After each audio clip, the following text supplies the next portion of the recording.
National conference के MP आगा Syed Ruhollah mehndi ने एक बार फिर अपनी ही पार्टी पर अपने एजेंडे से भटकाने का आरोप लगाया है। जी हां, सनत नगर श्रीनगर में स्ट्राइकर्स यार्ड स्पोर्ट्स एरिना के उद्घाटन समारोह के दौरान आगा रुहुल्ला ने कहा है कि अगर उमर अब्दुल्ला कहते हैं कि उन्हें क्रॉस वोटिंग में शामिल लोगों का नाम पता है तो उन्हें नाम पब्लिक कर देना चाहिए, क्योंकि ये उमर अब्दुल्ला का प्राइवेट मामला नहीं है बल्कि एक पब्लिक मामला है। आगा रुहुल्ला ने नेशनल कॉन्फ्रेंस नेताओं के हाल के बयानों को खारिज कर दिया। सभी मतभेद खत्म हो गए। उन्होंने कहा कि वो अपने स्टैंड पर ही अड़े हुए हैं। वो नेशनल कॉन्फ्रेंस के बडगाम उपचुनाव कैंपेन का हिस्सा नहीं होंगे।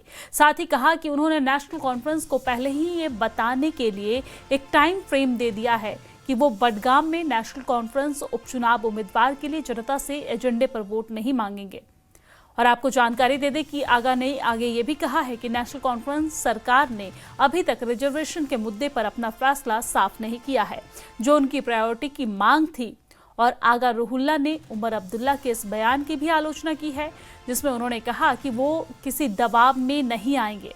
उन्होंने कहा कि अगर ऐसा है तो एक चुने हुए सीएम और एलजी में क्या फर्क है।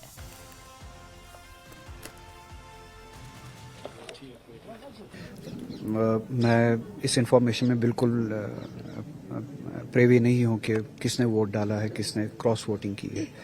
अब आज के बयान से पता चला है कि चीफ मिनिस्टर ने जो कहा कि उन्हें शायद पता है मगर वो नाम बताना नहीं चाहते, तो उससे एक बात तो साबित हुई कि उन्हें ये बात पता है कि उन्होंने क्रॉस वोटिंग की है। अब ये कोई ज़ाती दुकान नहीं चल रही है कि यहाँ पे आप एक दूसरे का नाम ना बताएं। ये पब्लिक प्रॉपर्टी है। आपका लोगों के साथ एतमाद लोगों के वोट की बुनियाद पे जुड़ा होता है। तो लेजिस्लेटर, एमएलए असेंबली में या इस तरह के वोटिंग के वक्त वोट के साथ क्या करता है, वो पब्लिक इंफॉर्मेशन में आना बहुत ज़्यादा ज़रूरी है। और अगर किसी को इस बारे में पता है, जैसे कि चीफ मिनिस्टर ने कहा है कि उसे पता है मगर वो नाम नहीं लेगा, मैं फिर से कहूँगा ये कोई प्राइवेट अफेयर नहीं चल रहा है कि वो नाम नहीं लेंगे। अगर इस तरह का बिट्रेयल हुआ है, इस तरह की ज्यादती हुई है, लोगों के मैंडेट के साथ, लोगों के एतमाद के साथ, लोगों के रिप्रेजेंटेटिव ने गलत वोट डाला है या गलत ताकतों को वोट डाला है, उन्हें बताना चाहिए। जब तक वो ना बताए तब तक सबके सब शक के दायरे में रहेंगे, बेगुनाह भी शक के दायरे में रहेंगे। कम से कम ये तो पता चले कि बेगुनाह कौन है, और ये भी साथ साथ पता चले कि लोगों के एतमाद के साथ ज्यादती किसने की है।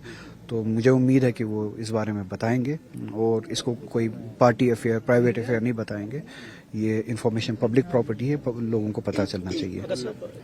हमारी जो सर्वाइवल की लड़ाई है, एग्जिस्टेंस की लड़ाई है, उसके लिए हम कब संजीदा होंगे और उसके लिए हम कब इस तरह की कोशिश करेंगे। पार्टी लेवल पे, पार्टी सतह पे लड़ना ठीक है, पार्टी पॉलिटिक्स करना ठीक है, और यहाँ पे कलेक्टिव सर्वाइवल की बात हो रही है। तो कलेक्टिव सर्वाइवल के लिए जितने भी लाइक माइंडेड पार्टीज है या लाइक माइंडेड लोग हैं, मैं नहीं कहूँगा कि पार्टीज, उन्हें एक कलेक्टिव जो है लड़ाई छेड़नी पड़ेगी। और एक बात इससे भी ज़्यादा अहम है, जम्मू कश्मीर के लोगों ने इस सब को बालाए ताख रख के, इन सभी सवालों को बालाए ताख रख के एक पर्टिकुलर पार्टी को मेजॉरिटी के साथ एक मजबूत मैंडेट दिया था कि उसके बाद आपको किसी की शायद ज़रूरत भी ना पड़े। उम्मीद ये थी कि लोगों की शायद उस कन्फ्यूजन से हम दूर निकलेंगे, उन डिवीजन से हम दूर निकलेंगे, एक ही पार्टी को एक स्ट्रॉन्ग मैंडेट देंगे और वही पार्टी जो है हमारी लड़ाई लड़ेगी। अब बदकिस्मती ये है कि एक साल हुआ और एक साल के अंदर अंदर जो मैंडेट दिया गया था, जो पॉलिटिकल मैंडेट, एस्पिरेशनल मैंडेट दिया गया था इस पार्टी को, नेशनल कॉन्फ्रेंस को, तो उस सेंटिमेंट, उस मैंडेट पे काम नहीं किया गया जिस तरह से काम किया जाना चाहिए था। श्रीनगर में राज्यसभा चुनाव में एनसी की जीत पर मनाए गए जश्न में एनसी प्रमुख फारूक अब्दुल्ला भी शामिल हुए हैं। उन्होंने यहां पर 3 विजयी उम्मीदवारों को बधाई दी। उन्होंने कहा कि हम महबूबा मुफ्ती, लंगेट विधायक और शेख खुर्शीद और शोपिया विधायक के आभारी हैं। चौथी सीट को लेकर फारूक अब्दुल्ला ने कहा कि चुनावों में ऐसा होता है, किसी ने हमें धोखा नहीं दिया। इस मौके पर फारूक अब्दुल्ला ने कांग्रेस आलाकमान से हुई बातचीत का भी जिक्र किया और बताया कि कांग्रेस आलाकमान ने उम्मीदवार न उतारने का फैसला किया था।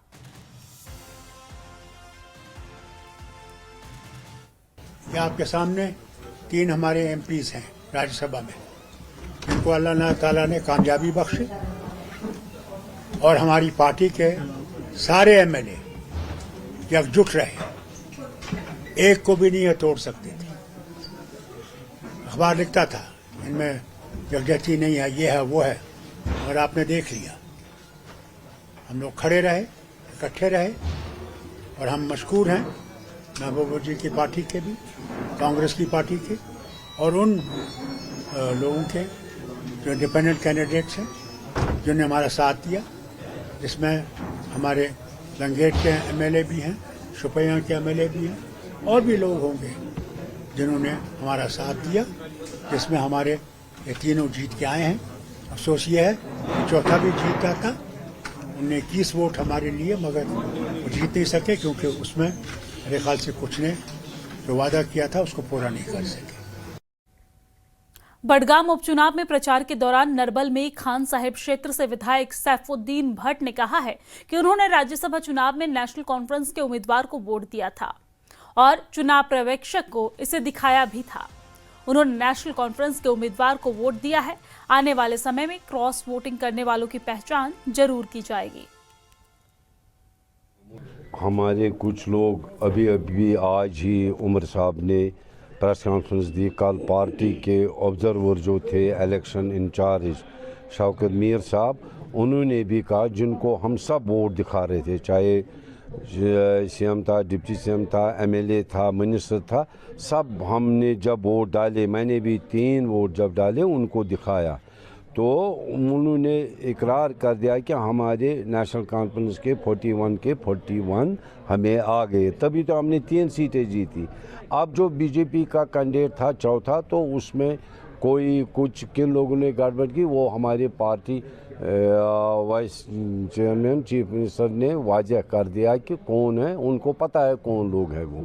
उससे ज़्यादा मैं तो नहीं कह सकता हूँ जितना उन्होंने कहा। अब ये सवाल खड़ा हो रहा है कि एनसी के भी उम्मीदवार इस खेमे में भी हो सकते हैं जिन्होंने बीजेपी को वोट दिया। नहीं, एनसी के तो हमें बराबर आ गए, बराबर वो ओपन जो हमने उसको दिखाया ऑब्जर्वर को, वो तो कंजर हो गया है, वो कोई नहीं, एनसी का कोई नहीं था।